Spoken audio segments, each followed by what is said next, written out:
In het Fries hebben we drie zogenaamde i-klanken. De kwarte i van de kleur wit, de lange i van wit en de twaklank i-je, en die hebben we bij de links in wiejet.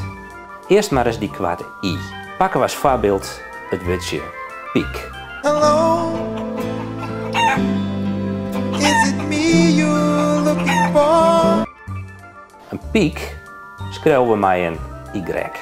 Dat is omdat die kwarte i midden in de lettergreep staat.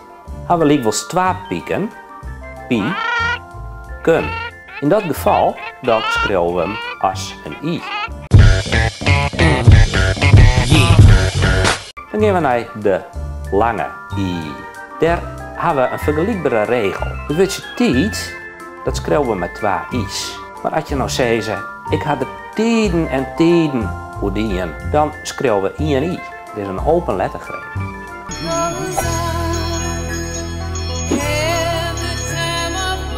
Dan is er nog een apart gevaltje. En dat is als de kwarte i-klank achterom een woord komt te staan. Daar zie je hem dat de kwarte i-klank, daar schreeuwen we het als een y. You talking to me? You talking to me? Nog beter schreeuwen leren? Volg je van januari zo een kwarte cursus Schreeuw maar Friesk. Zoek op avoek.nl.